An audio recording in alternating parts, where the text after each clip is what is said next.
إن الحمد لله نحمده ونستعينه ونستغفره ونعوذ بالله من شرور أنفسنا ومن سيئات أعمالنا من يهده الله فلا مضل له ومن يضلل فلا هادي له أشهد أن لا إله إلا الله وحده لا شريك له وأشهد أن محمدا عبده ورسوله يا أيها الذين آمنوا اتقوا الله حق تقاته ولا تموتن إلا وأنتم مسلمون يا أيها الناس اتقوا ربكم الذي خلقكم من نفس واحدة وخلق منها زوجها وبث منهما رجالا كثيرا ونساء واتقوا الله تساءلون به والأرحام إن الله كان عليكم رقيبا يا أيها الذين آمنوا اتقوا الله وقولوا قولا سديدا يصلح لكم أعمالكم ويغفر لكم ذنوبكم ومن يطع الله ورسوله فقد فاز فوزا عظيما أما بعد فإن خير الحديث كتاب الله وخير الحديث حديث محمد صلى الله عليه وسلم وشر الأمور محدثاتها وكل محدثة بدعة وكل بدعة ضلالة وكل ضلالة في النار ثم أما بعد. Alhamdulillah, Allah has made us Muslims, and again we are brothers because we share the same belief. And the belief is from the affairs that Allah sent down revelation. He sent down commands and prohibitions to protect this type of belief, the monotheistic belief, at-tawheed. And there are other affairs that the revelation was sent to govern and protect, life and wealth and the likes. But the most important affair is concerning the correct belief and refuting the falsehood. And again, this is why we are Muslims, because we traverse upon the correct belief, and we are brothers due to this correct belief. Not because we share the same race, we have the same complexion or hair, or because we live in the same place, but due to the belief that we share. This is why we are brothers. And Allah sent prophets and messengers to preserve this correct belief. And the prophets and the messengers, they were given the revelation, and they conveyed it to the people in its entirety. And they conveyed it to the people, not keeping this correct belief for themselves, but to also guide mankind to the straight path.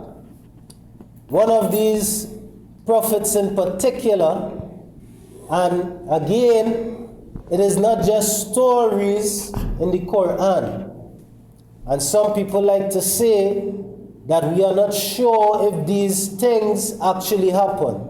As Muslims, our belief is that these events that mention concerning the prophets and the messengers and the nations before, we believe that these things actually happen. What is mentioned concerning Musa alayhi salam and Pharaoh, and that Musa alayhi salam, he was given miracles, and he was given the staff, and he parted the sea, and he took the people away from Pharaoh out of bondage, out of Egypt, and they crossed the sea. And the story that was mentioned concerning Isa ibn Maryam, Jesus, and the stories that were mentioned concerning the other prophets and messengers, they are not just stories to tell the children to make them fall asleep, but they are things that actually happen. One of these stories gonna look at today is concerning Dhun-nun, the man of the fish, better known as Yunus alayhi salam, was, the Christians may refer to him as Jonas, in the belly of the whale. So Allah mentioned in the Quran, and indeed Yunus was among the messengers. So here Allah affirmed that he was from amongst the messengers, those who were sent to call the people to Tawheed, to warn the people against shirk, to call the people to all that which is good, and to warn the people against all evil. And he was sent to the people in the northern part of Iraq. And Allah mentioned when he ran away to the laden ship. So he was calling his people to Tawheed, but they were not receiving and accepting of the message. So he fled from them in anger, and he went onto a cargo ship. He went onto a ship, and it was laden with cargo and passengers. Allah mentioned, and he drew lots and was among the losers. Then the fish swallowed him while he was blameworthy. So while he was on the ship, and he fled from his people in anger, and he was on the ship encountered difficulties on the waters. And it was going back and forth, to and fro, as if there was a storm waiting to turn it over and capsize it. And the people feared that the ship would sink. So they decided to cast lots, and the losers would be those who would be thrown overboard, because they feared that there was an omen or something of the sort. So they drew lots, and the lot fell to Yunus, alayhi salam. But the people, they did not want to throw him over, because he was one known for righteousness. But then they drew lots a second and a third time, and it fell to Yunus, alayhi salam. So with that, he decided to relieve the people of a burden, and he took off his clothes and he jumped into the sea. And as Allah mentioned, then the fish swallowed him while he was blameworthy. And had he not been of those who exalt Allah, he would have remained inside the belly until the day they are resurrected. So here it mentioned that when he jumped into the ocean, this huge fish came and swallowed him whole in one gulp. So this has to be a huge fish. This is not any ordinary fish that we come across day to day on the shores.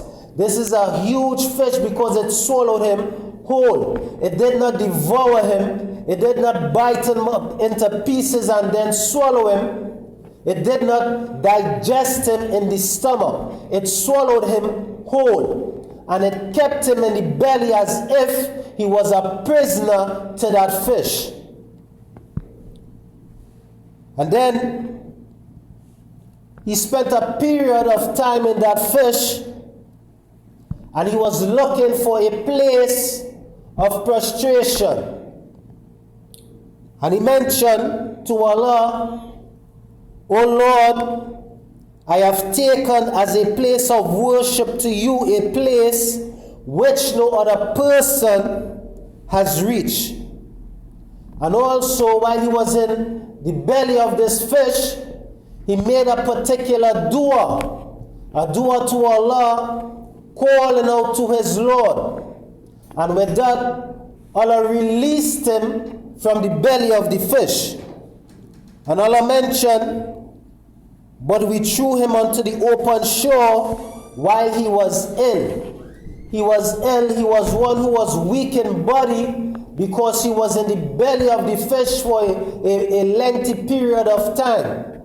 And the scholars of Tafsir, they differ as to the length of time, but it was a lengthy period of time. Allah mentioned, and we caused to grow over him a gourd vine. And some of the scholars of Tafsir mention this gourd vine refers to the squash, the plant like the squash. And Allah continued and mentioned, and we sent him to his people of 100,000 or more.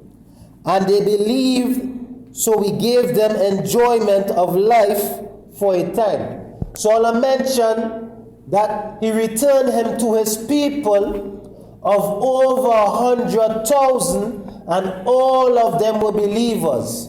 All of them accepted the call. Even though he fled them in anger, Allah made them accept the call. La ilaha illallah wahdahu la sharika lahu, lahul mulku wa lahul hamdu wa huwa ala kulli shay'in qadir.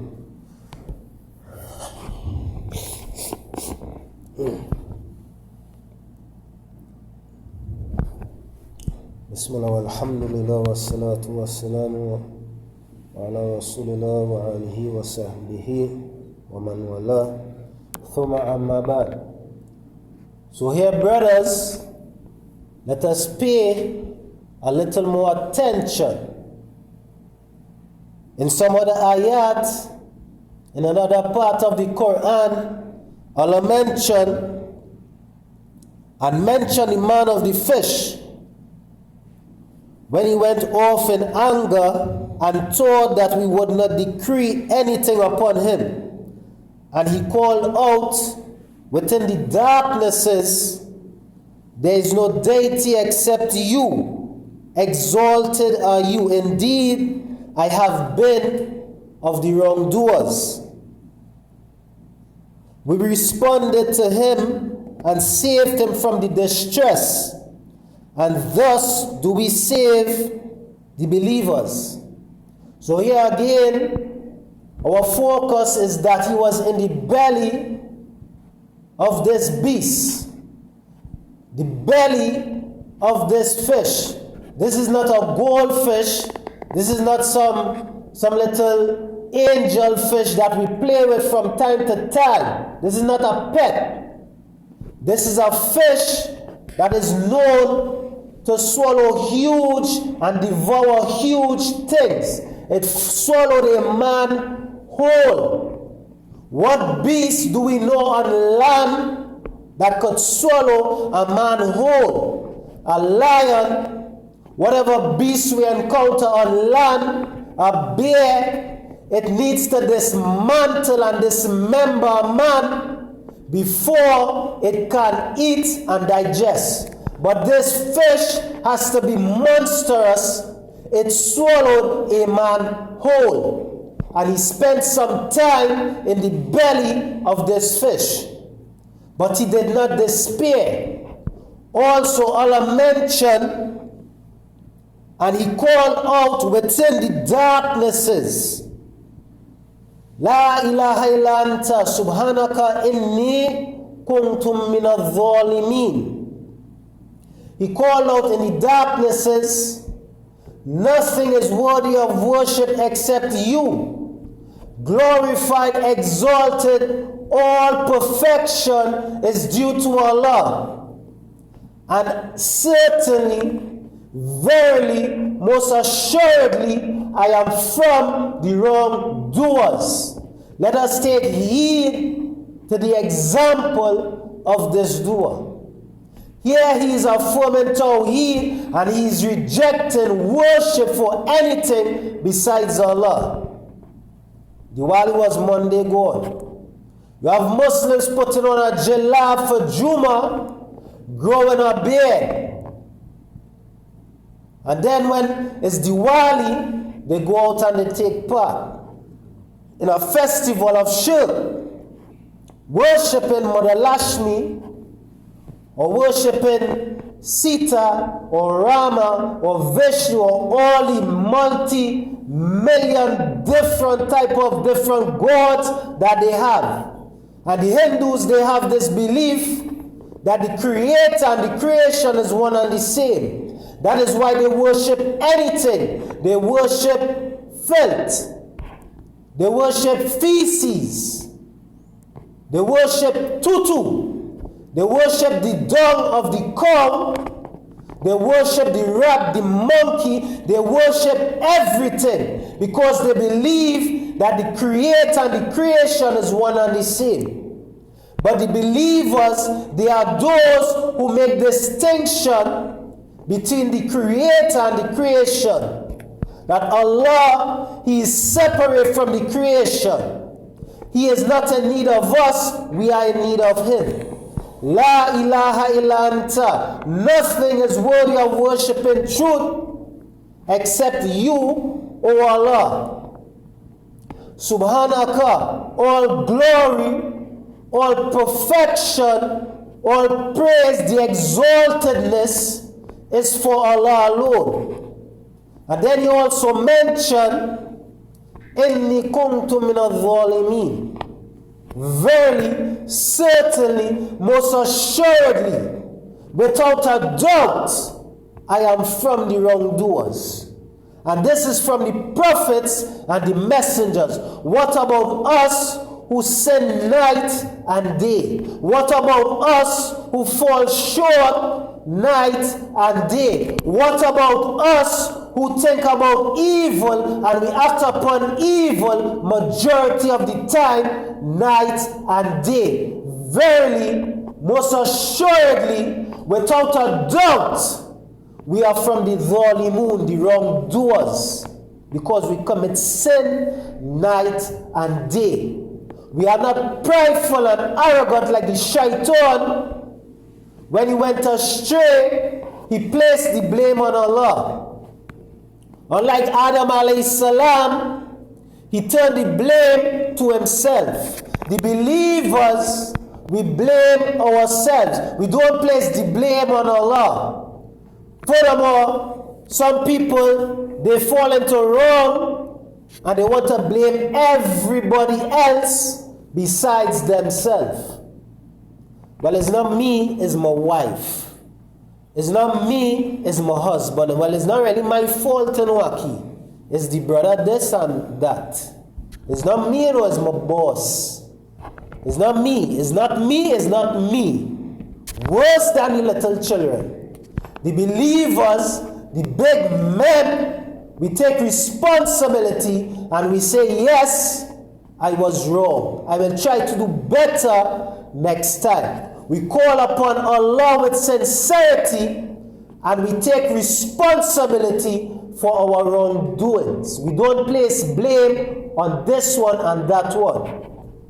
Furthermore, as Allah mentioned, and He called out within the darknesses. And as the Salaf, the scholars, they mention that Allah mentioned darknesses. He didn't mention the darkness as singular, but darknesses plural. Here, He was in the darkness of the belly of the fish. This monstrous beast of the ocean, he was in its belly, in the darkness of the belly. Furthermore, he was in the darkness of the night, for it happened in the night time. He was in the darkness of the night. Furthermore, he was in the darkness, in the depths of the ocean, because these huge monsters, they do not surface for lengthy periods of time. Their dwelling place is in the depths, in the darknesses of the oceans, where men cannot go, where human beings cannot traverse. No matter what machine, and you could go and research it, no matter what machine that men make, no matter how thick that glass is, no matter how thick that steel is, the depths of the ocean will dismantle it. The furthest some people probably reach is probably the Mariana Trench, some couple hundreds or probably thousands of feet. These monsters, they swim beneath that.